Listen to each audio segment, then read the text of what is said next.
All right. Hello, everyone. Welcome back to the Little Things Podcast. Today, our amazing, beautiful, gracious, kind, loving co-host, Rachel Hines, is not here today. She is working, filling in one of the classrooms. So while I am heartbroken to go forward without her, I'm so happy and excited to have an extra special guest today. We have Holly Gonsor. And Holly is not a guidance counselor at a high school here in Lincoln because that's not a thing anymore. It is not. She is a school counselor. When and I'm sure many people were in high school, guidance counselor was really just academic and career and college focused. But you have a totally different role, or your way at least more focused on a lot of that social, emotional health of your students. Can you tell us a little bit about that? Actually, also, I want to say this is part 2 of our anxiety That's what we talked about last week. That's what we're going to continue talking about today. Yeah. So tell us how you do that in your vocation as a school counselor. So I meet with a lot of students about a variety of different things. And I always say that school counselors wear many hats because we do many different things. We are constantly code switching throughout the day. And so we may have our entire day set out where we're getting passes ready for students to talk about academics, to talk about post-secondary interests. But all of a sudden, a crisis happens and somebody is in crisis and we need to switch to social and emotional. And so then I'll work with the students through that. We also have fantastic social workers at North Star, and so we partner with them quite a bit. But that's a little bit more extreme, but on the daily we have students that have break passes, that have anxiety, and so we're constantly meeting with students in regards to social and emotional. Mm-hmm. Is a break pass just a pass I have if I need a break? Yes. So if they need to go, there's a contract that they have to fill out.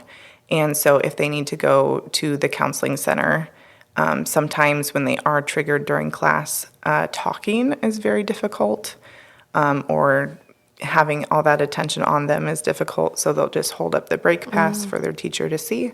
They'll leave. They'll come scan into the counseling center, stay there for 10 minutes, and then go back to class. Mm-hmm. Wow. So last week we talked about anxiety. Rachel and I just kind of shared our own personal experience with it, some of our own personal coping skills that we have, some scripture around it.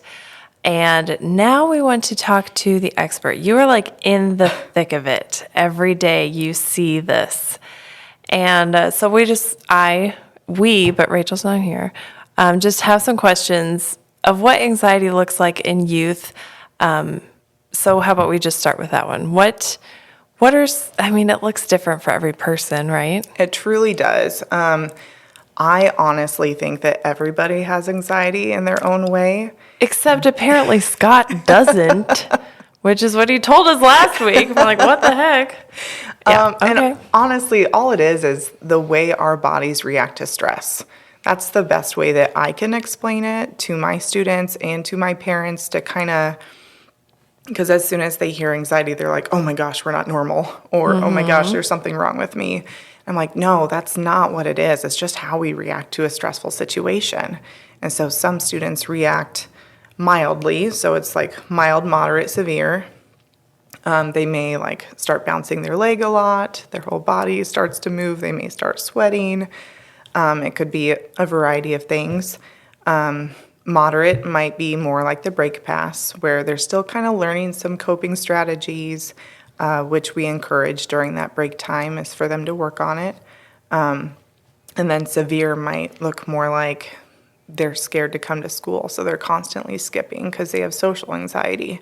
So they just kind of hole up in their house and even I've had students in the past where they'll drive to school and they'll just sit in their car and they'll even email me sometimes and say, Miss Gonsor, I'm so sorry I got to school. I cannot get it. I cannot leave my car. And so then they'll drive back home. But, I mean, it kind of just depends on the person and what coping strategies that they have learned so far. You said like a social anxiety. How many different kinds of anxiety are there? A ton. So many. Yes.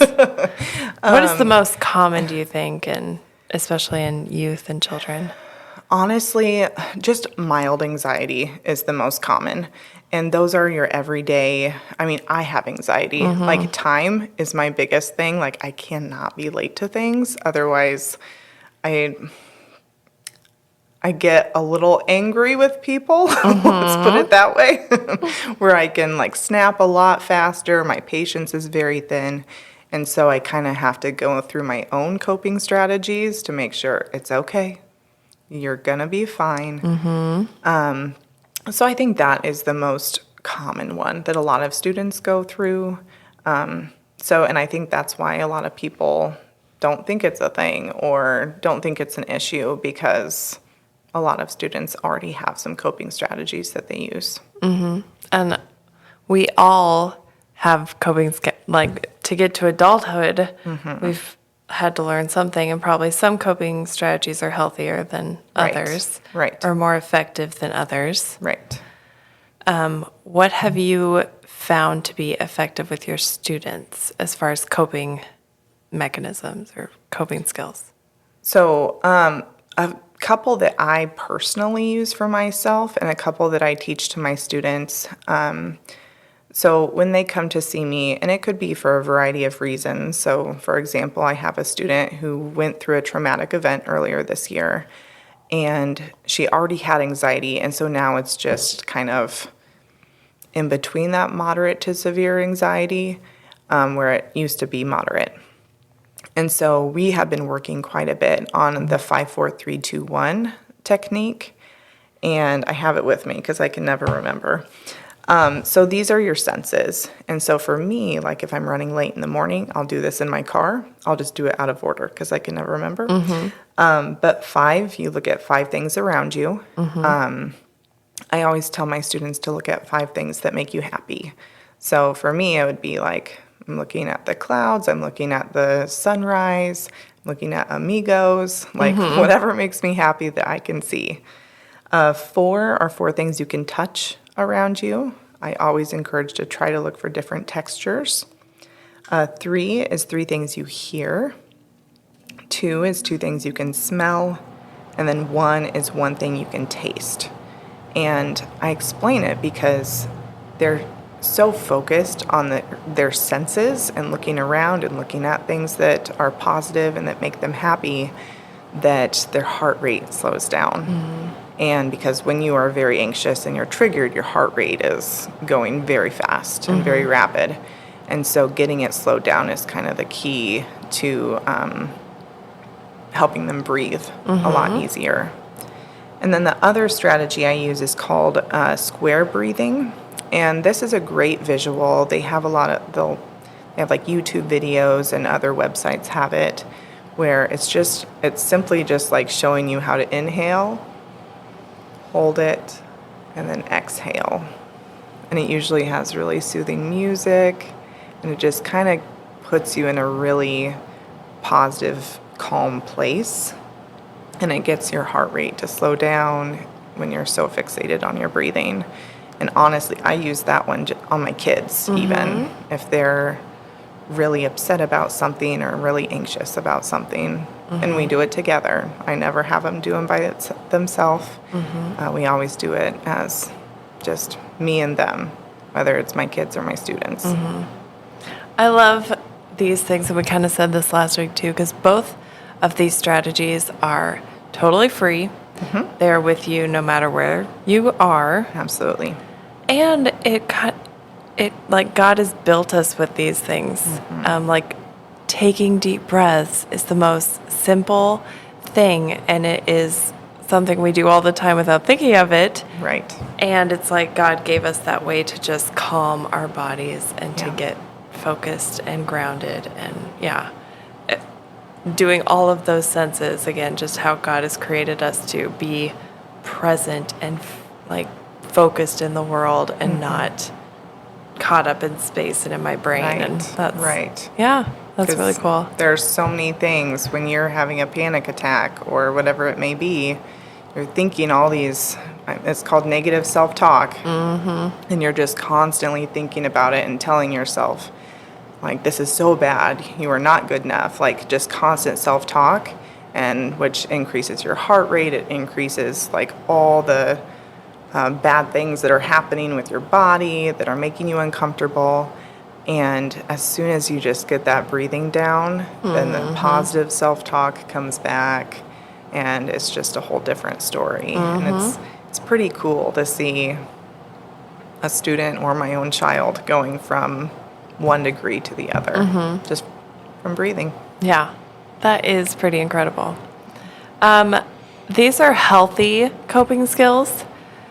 What are some of the easiest negative coping skills that you can fall into? Like, I'm going to say for me, when I'm feeling super anxious, like I want to disassociate and just scroll on my phone or play a silly game. And while that might kind of help, it also does not actually Right. address the problem or solve a problem or Yeah. And sometimes that can make it worse, Yeah. especially with social media now. right. Man, social media just, it's very difficult, especially in the high school level, because so many of the students have social media, even in the middle schools they do, even in some elementary school students. So you see a lot of fights happening with social media, and Like just online fights. online fights and that in come school. into the- yeah. So if they're on them during the school day, then that can start a lot of tension within students. Oh my goodness, I've And- never actually thought of that, but that totally makes sense. Yeah. I just think of a teacher like a very nice teacher standing up in front of a classroom. I see these 15 students, and this is the world and reality we're living in. Yeah. But the truth is, they also have this whole other world Yeah. that is social media that the teacher is completely unaware of, and there's no way to be aware. Yeah. Really. And our class size is at North Star. We have about 2,000 students. So they're around 30, Oh my 31, goodness. 32 Yes. students in a classroom. So if a fight starts during that time, it is very difficult to break it up. And Yes. it's just kind of a little Terrifying. crazy. Yeah. But yeah, It's- social media can really put a damper on it. And if you already have anxiety, I mean, your heart rate's already going fast. And as soon as you see somebody saying something negative about you, something negative about somebody you love, or something else that upsets you, it just makes it worse, and it could send you into a full-on panic attack or something of that nature. So, yeah, social media is definitely not the way to go. Doesn't help. It does no, not. it doesn't. Ugh. So, as a parent of a little or a big, okay, my child is experiencing this anxiety. How do I know if, you know what, this is normal, we can do the breathing, we can talk them down, or this might be that moderate to severe where maybe we do need to intervene or get some help? Yeah. I think a lot of it is, I've noticed more with the younger students, and even some older, but younger students tend to get, you see more behavioral problems, whether that's physical, verbal, whatever it may be. That could all be caused by their anxiety, and that's how they have taught themselves to lash out. So that is one way that you could determine if possibly Verbal or it could physical be- anxiety. Yeah. Acting Yeah. out in those ways. Right. And usually you also have to look at time of day. So if these things are happening in the morning before school, they may have anxiety about going to school. Or if it's happening before baseball practice, maybe they don't actually like baseball and they don't want to go to practice. So you also have to look for patterns like that too. But I mean, like I said earlier, students that are skipping school a lot or are skipping work or are saying they're going somewhere, but they're actually not, and they're going somewhere else. Those type of just kind of behavioral problems could be a factor in it. Maybe people who have tummy aches out of nowhere or consistently every day at 2:00 because you're anticipating this Yes. class or Yep. something. Or crying. Like, we'll have parents call in saying that their child can't stop crying, and so they call them in for the day. And it's hard. It has to be very difficult as a Yeah. parent, just witnessing that, and not thinking that there's anything you can really do about it other than keep them home, which doesn't help.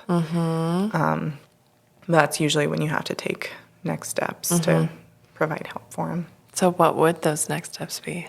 Usually a therapist if Yeah. it's that bad where they can't come to school. If they can make it to school, I always say if you can get to school, I can help you. If you can't get to school, I can't help you other than provide resources or refer. Or like usually the social workers will refer them to therapists. But if they're at school, I mean, I have students that I meet with weekly, bi-weekly. We can get them hooked up with a social worker and they can meet with them.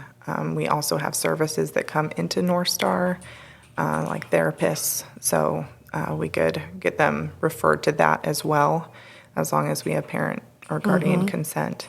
So there are definitely next steps that you can take. You just have to be willing to reach out and get the help that they need. It would be so scary as a parent to hear those and just, I'm sure, helpless feeling as Right. a parent. And Right. I'm so glad there are those resources and Yes. amazing school counselors that will listen and love and encourage and Yes. point people to resources. Absolutely. Okay, another question. How do you talk to your child about anxiety? I think especially, even you can talk how you talk to your children about it, of do you tell them, well, that is anxiety, or Not so much. You definitely have to, I think just doing it as calmly as possible and not making it sound scary or not making it sound like they've done something wrong. I think as soon as they think that they're not normal, that is when it kind of goes downhill. And like I said before, it's just our body's reaction to stress. So some of us have those tools in our toolbox to have appropriate reactions when we have anxiety, and some don't. And so that's when they have to just learn different strategies, like I said. And sometimes that comes from parents, sometimes it doesn't. And they can reach out to other people to learn those strategies. this is maybe putting you on the spot, so That's okay. we can edit this out if we need to. I'm just curious, what do you think about like labeling people so early? Yeah. Like, oh, you have anxiety, and then this child knowing like, oh, I have anxiety. You know what I mean? Well, and you don't have to use the word. You could just say, oh, you're really worried about that. Well, that's okay that you're worried. If you get really worried and these are some things that you do, then let's try doing this. So then you get less worried. Like, even if you want to use different words with it, being in a high school, we're usually pretty forthright with it. But with little kids, I mean, it's just verbiage with the words that you're using. Yeah. Because you don't want to freak them out, too. You don't want to cause anxiety by talking about anxiety. So, yeah, because everybody's worried. Like, nobody's, like, super chill all the time. Like, everybody has fears. And I think that would be kind of a gentler way of talking about it. Yeah.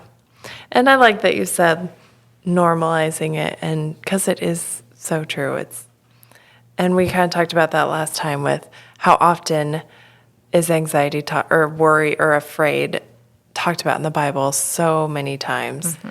And that's not because it's, only a few people deal with it or it's so uncommon. No, it's because that's just part of being a human. Right. That's what we all experience. Right. And God knows that. He created us. He knows our hearts. He was a human. He walked around as a human. Right. And so that's just comforting also to know, because when you get caught up in the anxiety, it is that I'm all alone or I'm the only one experiencing this or this is the heaviest thing anyone's gone through. And that's not true either. Right. And I think the older they get, they feel like they're weak or like there's just such a negative connotation about it. So just normalizing it is just, I don't know, the best way I've come across it, so that they know that it's okay. Coming to see me is okay. There's nothing wrong with seeing your school counselor or a social worker or a therapist. And it just means that they're trying to help you. And I think especially going to a therapist or going to counseling, again, is, well, that's really extreme, or I don't really, but I think, just as you think everyone has anxiety, I think everyone should go to counseling. It's just true. It's so good to talk to someone and to say whatever you need to say. Just unburdening yourself in that way is a huge help. Right. And then to just learn some of those strategies or to help process. I process things out loud. So it's so helpful for me. Yes. And usually how I talk about it with families, because you bring up therapy sometimes and parents and guardians are immediately like, absolutely not. But I describe it as you have all of these thoughts that are jumbled in your head and you cannot figure out why. You don't know what it means.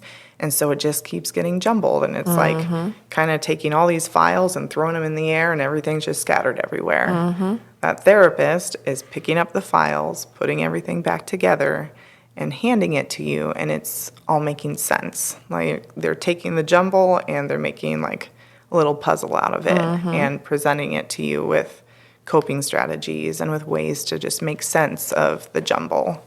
So, and then usually they're at least more willing to have a conversation about it.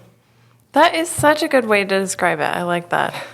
Yeah, and super helpful. And again, super normal, especially when you're going through a stressful or your child is going through a transition or a stressful time in life. Right. I think we can all relate to our brains feeling like scrambled eggs is how I often describe my brain.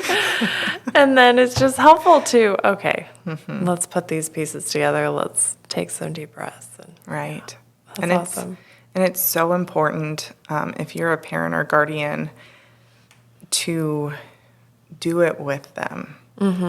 Do those strategies with them. I've seen such a big difference with my kids, with my students, between them sitting in my office and doing it by themselves and me creepily watching them, to us doing it together. Just being like, especially the 5, 4, 3, 2, 1 technique, we're like, okay, what are some 5 weird things we can find in my office? And I mean, you know my kids, some of their drawings that they've drawn for me that are hanging in my office are a little silly. Little pieces of art that... So awesome. those are usually ones that they'll pick. But it builds the rapport with us and just really strengthens that relationship. And as soon as they know that they have tools in their toolbox, they have those strategies, and then they also have a support system and people that care about them, that just makes all the difference in the world. Yes. Which, again, I think points to how God created us, to be in community, to love each other, to need each other. Yeah. And I think the devil wants us to be isolated and to think we're the only ones and to not reach out for help when we need it. Right. When really we, as the church, as brothers, sisters in Christ, as our family, like that's what we are here for. And I think I actually listened to it in a podcast once of someone describing the opposite of addiction is intimacy. The opposite of even getting stuck in that anxiety and stuck in that own world is intimacy. And we just need each other. Yeah, I agree.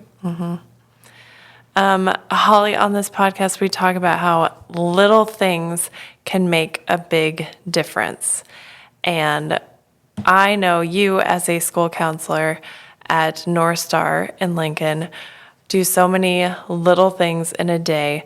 This coping strategy of the 5 senses is like such a simple and a little thing that makes a humongous difference in that student's body, in that student's reaction, in their day, and in their life. And that is pretty incredible. So thank you for making a huge difference in kids' lives. Thank you for sharing those strategies. And you may be a little lovely person in this world, but God is using you to do a lot of great things. So thank you for coming on our podcast. Thanks for having me. This has been a Messiah Lutheran Ministry production. Subscribe to Messiah Lutheran on Apple Podcasts or anywhere you listen to podcasts.